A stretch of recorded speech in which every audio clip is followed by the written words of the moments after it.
Halo teman-teman milenial dimanapun anda berada. Walaupun video kita yang nontonnya Cuman beberapa orang, harus semangat terus semangat terus.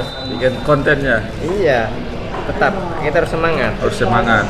Hidup itu meskipun pahit, yang penting jangan lupa makannya. Yang penting makan jangan terlewat. Gitu. Walaupun Biarkan hidup konten ini. kita yang kemarin di sini ngobrol soal konspirasi global itu yang nontonnya cuma 8 orang. Dan belum ada yang protes belum. Kita harus melanjutkan konten-konten selanjutnya, teman-teman. Iya, tetap itu Tetap harus semangat dunia ini berputar. karena dunia ini berputar. Siapa Artinya tahu kan. karena dunia ini berputar, artinya berarti dunia ini bulat berarti. Oh iya, waduh saya kejebak lagi teman-teman. Iya, itu. Dan dunia ini berputar. Siapa Kan tahu. yang berputar itu bola, Kan kalau lonjong nggak berputar, Pak. Bapak sudah baca itu belum berita, Pak? Berita apa? Apakah ada berita baru? Iya, tadi itu ada berita yang global aja, internasional, Soal apa? bahwa kata Putin, Apa kata Presiden Rusia? bukan kata Putin sih, kata orang Putin bahwa Eropa itu harus siap-siap menghadapi. Gimana makan siangnya? Enak. Katanya Eropa itu harus bersiap pada era baru, Pak. Era apa? Ya pokoknya Era obrolan orang Putin itu sama dengan yang sering diobrolkan sama Sunda Empire itu, tatanan dunia baru. Oh iya, New World Order. Iya. Tatanan dunia baru. Luar biasa berarti ya. Jadi saya semakin meyakini bahwa Sunda Empire itu adalah bagian dari konspirasi global, jangan-jangan, Pak. Itu mah masuknya ilmu cocokologi. Cocok-cocokan. Bukan tanaminologi, Pak. Cocokologi. Cocokologi. Cocok tanam ya juga. Cocokologi itu. Tuh. Gimana, Pak? Kadang yang cocokologi itu memang masuk akal juga. Masuk akal ya? Iya. Kadang masuk akal, kadang Kadang juga enggak. Gitu. tapi kebanyakan Kadang ada yang benar. Dan itu ya bisa jadi faktor kebetulan saja. faktor keberuntungan berarti, Pak. Keberuntungan. Karena dunia nggak bisa diprediksi. Nggak hitam putih lah. Kagak, Pak. Siapa bilang, Pak, bisa diprediksi kan? Cuaca hari ini pun bisa diprediksi, ada gambaran cuaca. Itu di live, Pak. Oh iya betul. Kok di live? Bagaimana? Mungkin maksudnya lebih tepatnya secara matematis ya. Karena dunia pada akhirnya nggak matematika. Menurut sudut pandang sosiologi. Ideologi apa, Pak? Ini obrolan kita arahnya kemana ini? Harus diarahkan dulu, Pak, biar tidak melebar. Oh iya betul. Soal tatanan dunia baru itu, ini bisa jadi. Karena itu sudah digaungkan sejak lama. Misalnya Freemason kan menggaungkan New World Order, tatanan dunia baru. Dan sebetulnya kalau mau kita jujur-jujuran akui, hari ini kita ini sudah berada di bawah satu tatanan baru. Apa itu? Maksudnya gimana, Pak?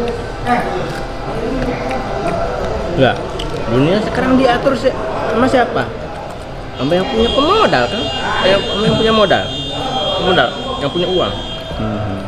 Bank internasional. Semua tunduk ke IMF. Enggak.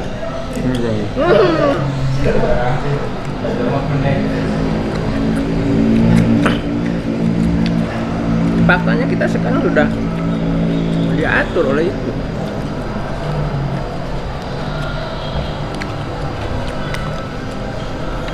Sudah dalam satu dunia yang baru. Berarti Mata uang pun kan kita sekarang yang dominan apa? dolar. Nah, yang lain tunduk ke dolar. Yang jadi ukuran standar Dolar. nah, itu. Artinya kita udah sebetulnya udah berada dalam New World Order itu. Berarti konspirasi itu Pak sudah mulai nampak akan menjadi kenyataan ya Pak? Bahkan sudah menjadi kenyataan kan Pak? Ya sebagiannya sudah. Sebagiannya sudah.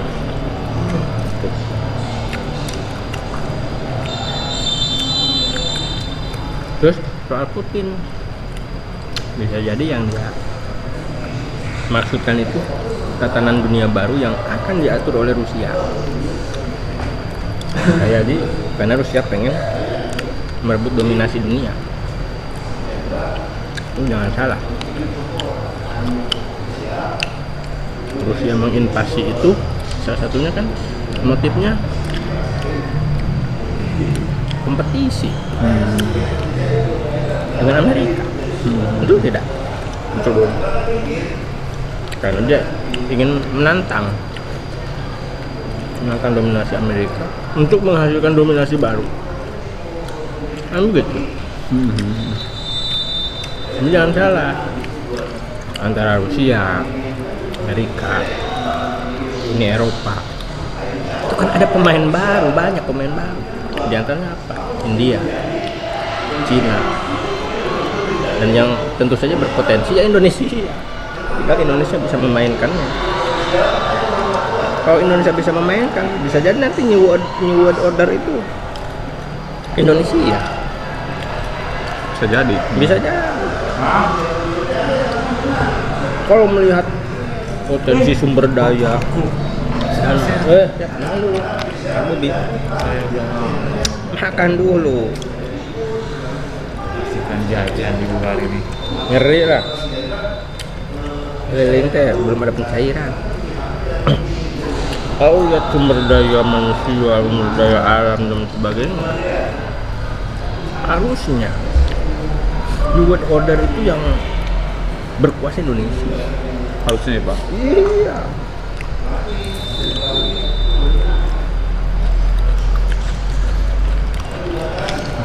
Benar sih Bang. Kan dari dulu sejarah mencatat bahwa Indonesia itu tidak pernah lepas dari konspirasi besar dunia. Ya jelas nggak akan bisa, karena bagian dari dunia itu sendiri. Dulu kan perusahaan terbesar di dunia, VOC. Ada di Indonesia kan? Indonesia kan yang paling besar aset-asetnya di mana-mana. Iya. Dan kalau diakui itu dulu itu yang terkaya itu ya POC. Sampai akhirnya dia bubar kan. Kenapa POC bisa berkembang Indonesia? Ya itu tadi karena sumber daya kita yang luar biasa, sumber daya alam yang luar biasa. Makanya strategis Indonesia. Strategi itu Pak. Strategis. Oh ini Pak, kita ngomongin VOC jadi saya jadi teringat ini Pak. Pertanyaan ini sebenarnya simple kayak kemarin kita, tapi jawabannya harus membutuhkan apa sebutnya Penjelasan riset yang mendalam, makanya kita sejarah. Betul.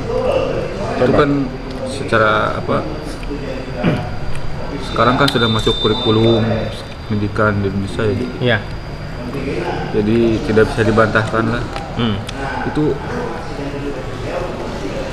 Indonesia itu kan katanya menurut buku sejarah dijajah 350 tahun lamanya Pak. Betul. Menurut buku. Apakah itu benar atau tidak? Tapi kan Menurut buku. Kalau menurut logika kan, kalau Indonesia jajah 300 tahun, 350 tahun. 350 tahun itu kan udah jadi Belanda itu kan. Tidak ada akan pribumi lagi berarti Pak ya. Makam-makam udah punya makam-makam Belanda kayaknya. Tapi sekarang kayaknya sedikit. Kalau di Subang juga di Dewa, Dungus Biru ya Belanda ada. Betul. Kenapa? Terus kan kenapa 350 jajah? Kan menurut apa di zaman? Kalau sejarah itu kan dibuat oleh pemenang ya. Iya. Dalam hal perang melawan Belanda kan Indonesia pemenang kan. Iya. Tapi kenapa masih ditulis Indonesia jajah 350 tahun? Seharusnya kan pemenang bisa ini mah Belanda cuma berapa tahun dah. Kita ini yang bikin sejarahnya gitu. Pemenang kan. Betul. Betul. Harusnya jangan 350 tahun lah terlalu lama dan malu berarti kan? Iya malu. Harusnya gitu. Oke. Kan konspirasi juga kayaknya nih Pak. Kayaknya. Tapi nggak tahu kita. Itu perlu penelitian mendalam. Perlu penelitian mendalam, komprehensif. Perlu penelitian mendalam. Cuman memang butuh waktu yang sangat panjang. Fakta bahwa Belanda menguasai Indonesia, menjajah Indonesia iya. Tapi kan perlu kita ingat, Belanda itu menguasai Indonesia apakah seluruh menjajah Indonesia? Kan enggak. Aceh kapan jajah kan? Aceh. Nah, Aceh nggak pernah jajah. Terus ada yang Subang, apakah Subang pernah masuk Belanda? Kan enggak. Subang saja contoh kecil, dia masuk Inggris, bukan Belanda. Jadi kalau klaim Belanda misalkan menjajah Indonesia, iya betul. Persoalan durasi waktu, ya memang itu perlu penggalian sejarah. Belanda datang ke Indonesia kapan? Dan memang selama ini kan buku-buku sejarah mengatakan bahwa memang Belanda masuk ke Indonesia itu kan penghujung abad ke-17-an kan. Sementara abad abad sebelumnya itu kan ada Portugis kan, Spanyol masuk ke Indonesia. Dan mereka ada yang memang konteksnya menjajah, ada yang memang cuma sekedar nyari sumber daya aja, rempah-rempah kan gitu. Karena kayak Inggris kan pada akhirnya cuma bisnis di Indonesia. Jangan sampai kalau disebut menjajah, enggak juga sih Inggris. Dia murni berdagang. Kayak di Subang kan berbisnis dia. Di Subang. Kalau Belanda, Jepang menjajah. Di samping berbisnis mereka menduduki dan menguasai orang-orangnya. Orang-orang dengan teknik apa yang Ya itulah. saya ingat terus teorinya itu teori Davide et Impera. Kemudian teori Rodi. teknik adu domba yang sering kita gunakan sebenarnya. Iya, itu. Jadi sering sebetulnya menggunakan itu. Bukan teknik perang itu sebetulnya. Dari adu domba kan sering digunakan oleh masyarakat kita, Bang. Iya, sering. Sebagian maksudnya. Sebagian Semua kan masyarakat kan tahu banyak. kan. Kita kan banyak yang adu domba. Banyak yang adu domba kan sekarang. Domba banyak. Ada domba yang mana gitu. Apalagi di Garut kan ada domba kan? Iya. Ada kan? Ya, itu lumbung. Lombaan adu domba. Ya iya. Kan lumbungnya itu adu domba itu di Garut. Begitu. Karena banyak domba di situ. Itu. Memang perlu penggalian sejarah untuk memastikan bahwa klaim 350 tahun itu betul adanya. Terus kenapa malah Indonesia malah mau aja gitu mencatat di buku sejarah bahwa dia dijajah 350 tahun sama Belanda. Pada akhirnya kan oke lah pemenang ya, sejarah itu dikasih orang menang. Tapi yang namanya sejarah tetap itu harus jujur. Untuk kepentingan ilmiah perlu ada kejujuran. Itu terlepas dari apapun tetap perlu ada kejujuran intelektual. Kejujuran intelektual berarti, Pak. Nah, untuk kepentingan ilmiah kejujuran itu perlu. Karena pada akhirnya ilmu itu kan objektif. Namanya ilmu itu objektif. Sejarah itu harus objektif. Meskipun tidak sepenuhnya. Gitu. Meskipun selalu saja ada yang ada distorsi, Terus saja ada yang ditutupi sejarah itu kan. Tetapi secara umum bahwa sejarah itu tetap harus objektif.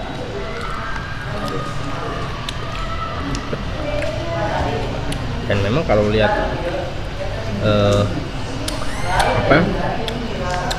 informasi histori, memang Belanda cukup lama di Indonesia, cuman tidak di seluruhnya, di beberapa bagian. Di beberapa daerah. Ya enggak semua sama Belanda kan. Ya kan Belanda mah cuma berdomisili di tempat-tempat yang memiliki sumber daya alam yang bisa dijual kan. Betul. Dan lokasi yang strategis, pelabuhan. Ya. Itu. Kayak Sunda Kelapa kan sebelum Belanda kan udah sama Portugis kan. Gitu. Akhirnya rebut sama Belanda. Kan begitu. Jadi dan motif penjajahan dulu sebetulnya sudah bisa diterka, tidak sekedar penguasaan wilayah, ini penguasaan sumber daya ekonomi. Jadi menjajah itu bisnis dulu, motifnya bisnis secara umum. Kalaupun misalkan ada misi agama, misalkan penyebaran agama-agama, yaitu efek lah ya. Cuma bagian dari kan. Nah, pada akhirnya mah sumber daya, perebutan sumber daya. Menjajah itu rebutan sumber daya. Makanya kadang antar penjajah sendiri kan berperang. Belanda sama Jepang kan, sama Portugis juga sama kan. Ya karena itu rebutan mereka, rebutan wilayah sumber daya, rebutan rempah-rempah, ada kepentingan ekonomi. Dan dulu prinsipnya kan jelas, mereka yang terkuat, mereka yang menang. Kan begitu. Ada aturan main gitu. Aturannya jelas kan. Yang berkuat, yang terkuat itulah. Ya sulit sih ya, karena kan zaman dulu Pak kita juga sulit. Iya. Apakah ini benar atau tidak, karena zaman dulu tidak ada kayak sekarang kan tidak ada HP Android itu. Iya, HP Android. Kalau zaman dulu ada HP Android di satu videonya menyebar jadi viral dulu. Begitu. Kalau Facebook sudah ada zaman penjajahan gitu. Waduh, luar biasa itu. Jadi sejarah itu bisa terdokumentasikan secara digital kalau dulu itu enak. Iya, betul. Tetapi sejarah bisa dilacak dalam bukti-bukti bukan bukti arkeologis, itu catatan-catatan perjalanan. Itu ada di situ. Kemudian dokumen-dokumen dari lukisan. Kalau dulu kan gitu, karena foto belum ada.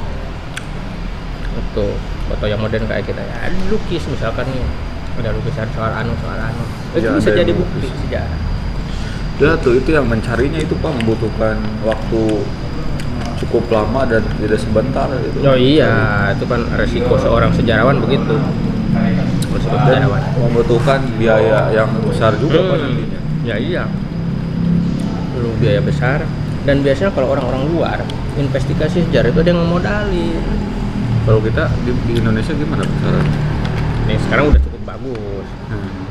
Riset-riset sejarah adalah dibiayaan, tapi itu masih terbatas. Kalau luar negeri ada donornya, misalkan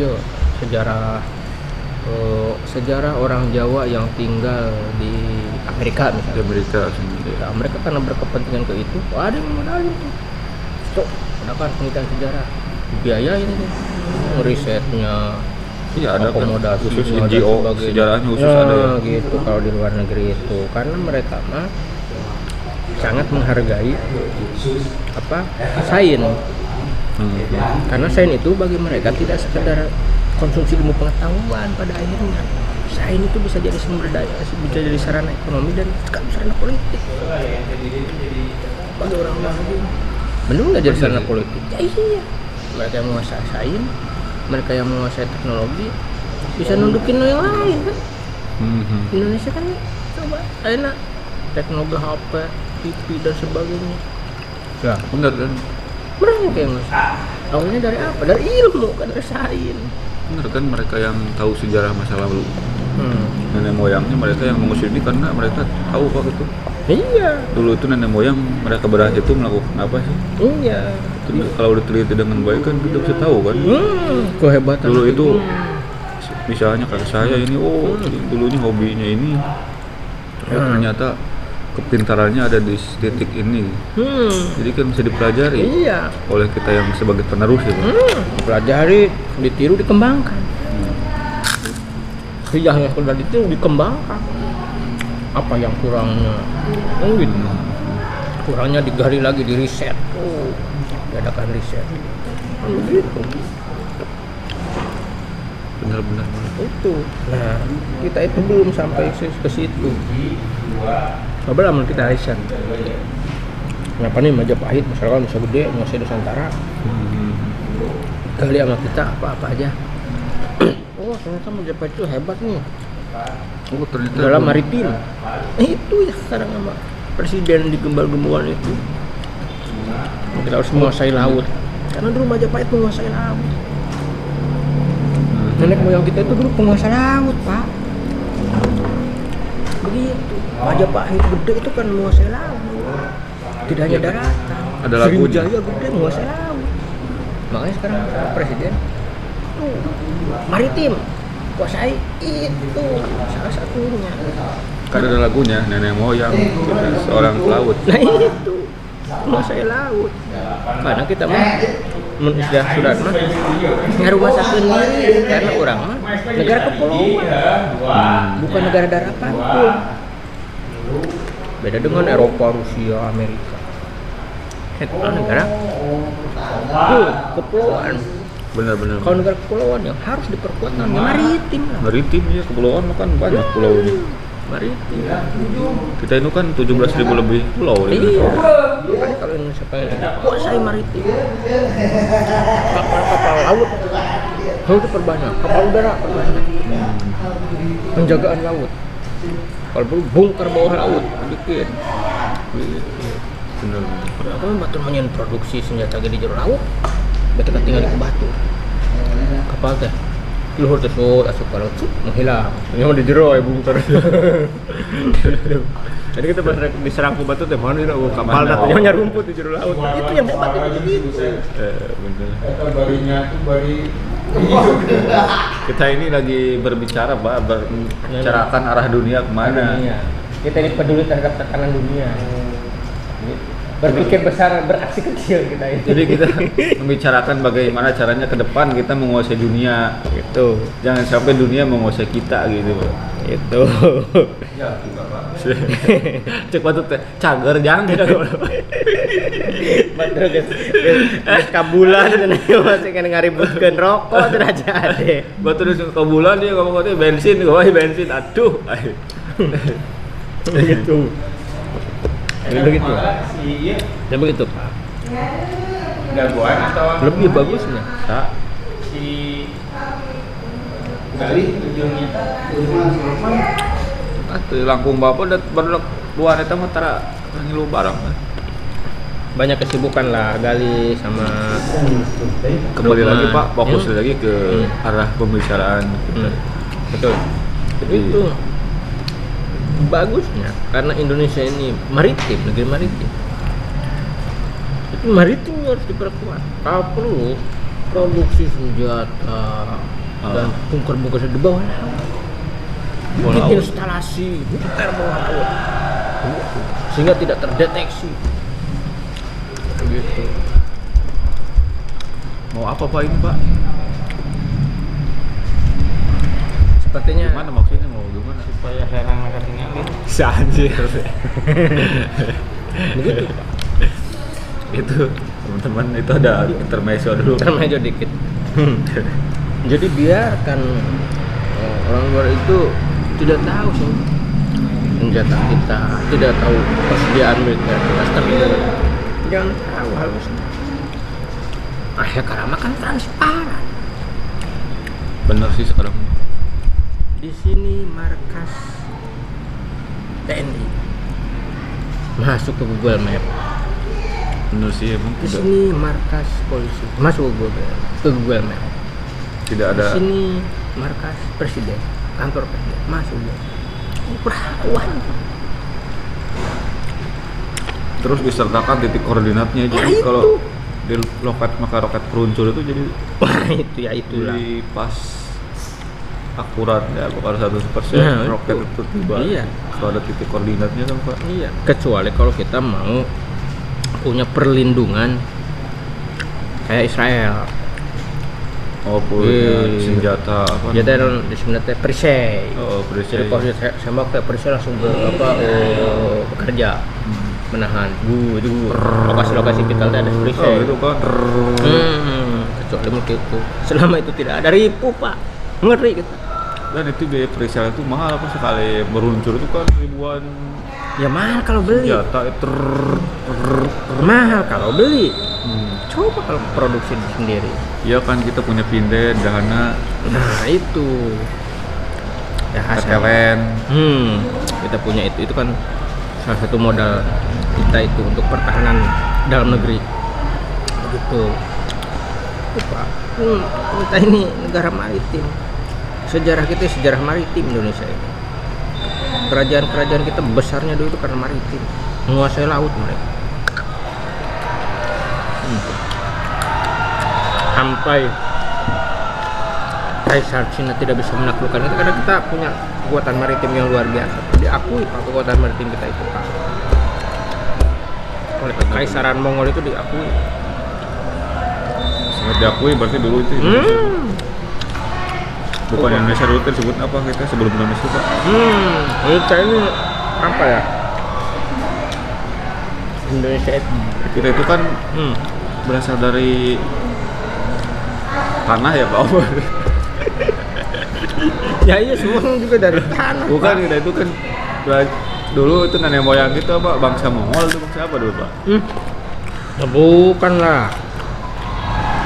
Bangsa Indonesia itu Bangsa Indonesia, Melanesia. Melanesia ya Pak. Kita ini. Gimana Gen? Melanesia. Ya nanti bapak mah dari bangsa Mongol. Waduh. Kalau tapi bisa jadi Pak ada gen Mongol di kita itu. Jadi Karena begini. Ada apa? Ayo marah teh. Rokok. Foto langka. Ayak. Can ngirim Anggus oge ah. Kacan. bisa jadi ya kita tuh di Gini Mongol ya? ya Pak. Ini coba begini. Kubilai Han, ya, informasi ini. Kubilai Han setiap kali dia berperang buat tiap daerah itu selalu mengambil perempuan dari warga setempat. Nah, informasinya dia punya ribuan Selir apa sebutnya? ya selir lah, puluhan ribu selir lah informasinya, puluhan ribu selir di berbagai tempat yang dia datangi. Pada saat berperang, pada saat penaklukan. Artinya begini, kalau dia punya selir di berbagai tempat, Bisa jadi.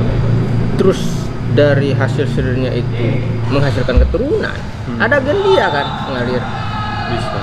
Nah, kalau ada puluhan ribu misalkan perempuan yang dia jadikan selir atau yang sempat dia singgahi lah dalam hidupnya di berbagai daerah dan suku, berarti keturunannya menyebar sekarang. Iya. Bisa jadi ke Indonesia juga ada keturunan Mongol itu. Jangan Gen Bapak. Mongol ada. Gitu. Gen Mongol. Jangan kita juga gen Mongol. Gitu. Asal jangan gen itu aja, gen Firaun Bapak. Aja. Itu. Kalau gen Mongol bisa jadi karena kita ya punya kedekatan. Punya kedekatan berarti ya sejarah Iya, dan mencatat. punya kedekatan dan sekarang kalau sampai ada orang yang ada maaf misalkan sampai ada anti China, itu sebetulnya nggak perlu terjadi karena mereka sudah menetap ratusan tahun di sini. Sama halnya dengan bangsa Arab, bangsa Timur Tengah, udah ratusan tahun di Indonesia dan sudah jadi bagian dari Sejarah dunia. sejarah Indonesia dan dunia.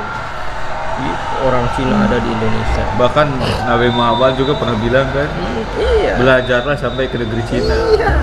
Karena saat itu peradaban Cina sangat maju. Mereka penemu kertas, penemu mesiu. Penemu mesiu siapa? Cina. Penemu kertas Cina. Cina benar.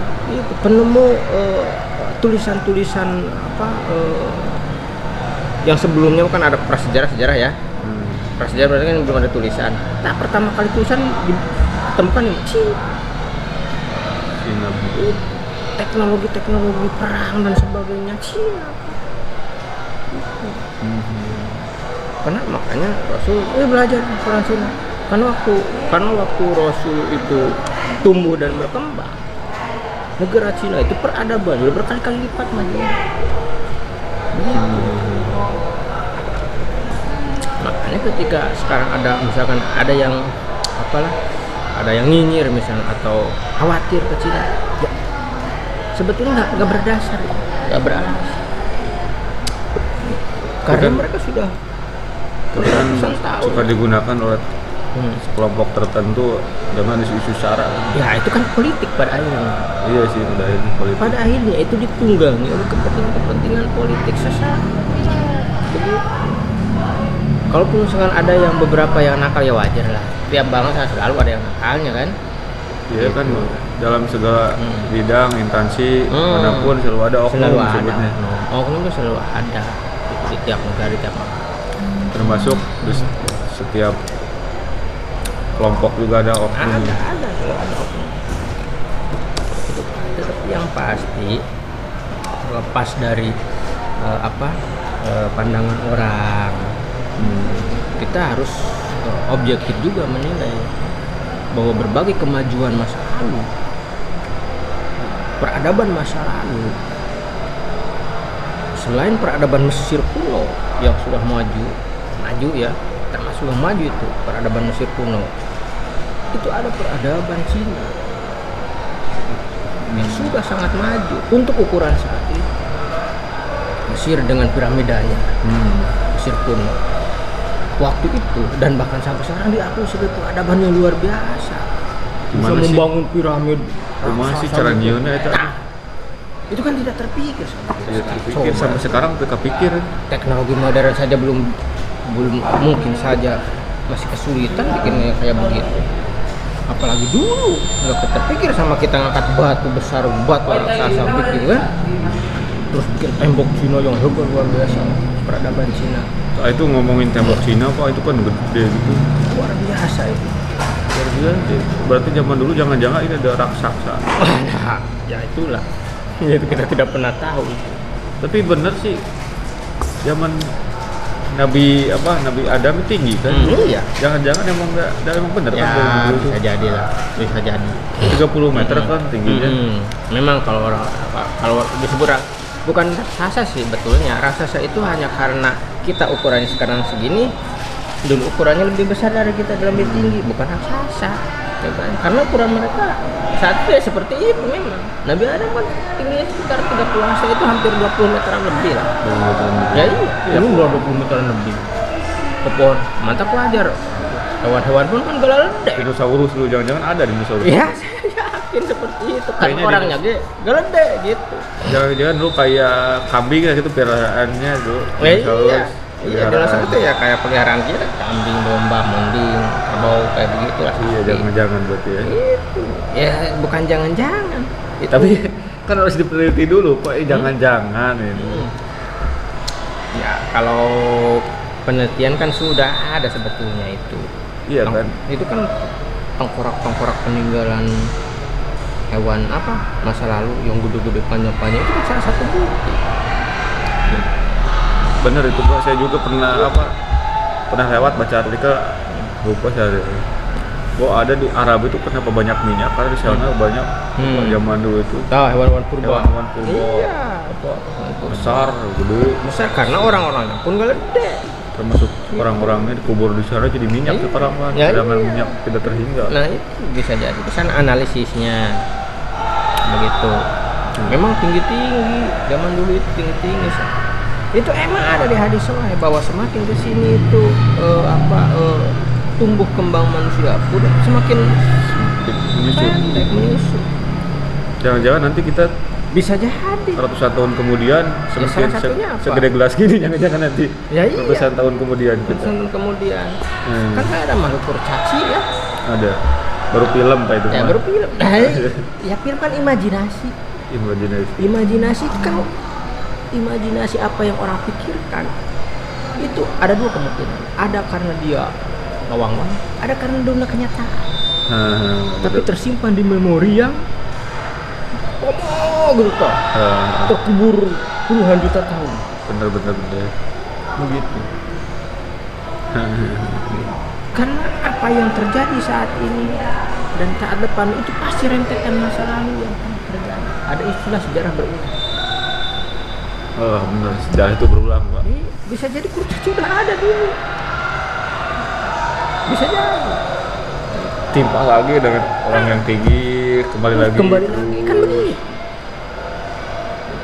Kalau dalam filsafat kan ada tesis, antitesis kan. Kemudian kembali lagi ke tesis, terus gitu muter. Taruhlah begini. Sekarang zaman internet semua serba gadget, serba cepat lah ya, teknologi. Bisa jadi suatu saat kita kembali lagi ke zaman purba. Ketika internet misalkan, entah kenapa hancur semua, kembali ke zaman dulu. Contoh kecil, zaman dulu misalkan ada di Al-Quran. Kalau dalam sejarah kan orang purba pakaiannya tutupin aurat doang kan, ini sama ini kan, gitu. Jadi nggak semua kan, busannya sederhana. Apakah betul penelitian itu? Saya yakin betul. Buktinya apa? Nabi Adam dalam Al-Quran, ketika dia ininya teranjang, dia pakai daun-daunan kan, bajunya untuk menutup aurat pakai daun-daunan. Artinya manusia itu manusia Buddha yang pemikirannya dan peradabannya masih sederhana dan pakaiannya pun sederhana seperti itu. Apakah kita sekarang bukan manusia purba? Bisa jadi sekarang yang terjang banyak Pak. Cuma pakai ini doang dan ini. Apa itu bukan manusia purba? Manusia purba dalam bingkai modern Pak. Manusia purba modern. Iya. Itu kan perbusannya sama mereka. Dajjal. Kasih dada aja bujal. Itu. Dulu cuman buat melindungi auratnya aja. Sekarang juga ya cuman orang yang cuman melindungi aurat juga masih ada. Masih ada. Aduh, udah ini. Di klub-klub kan begitu. Pusing saya kalau lihat itu, Pak. Iya. Yang cuma nutupin auratnya aja. Aduh, begitu teman-teman, obrolan kita ini semakin lama semakin pusing juga nih. Agar otak kembali fresh dan tidak ngebul, kita rehat sejenak. Tunggu. Poinnya apa kok? Iya, poinnya apa ini? Sejarah selalu berulang. Sejarah berulang. Sejarah selalu berulang. Oke teman-teman, saksikan terus video-video selanjutnya nanti ya. Kalau bikin lagi. Selamat. Tolong di subrek channel Warlan. Iya.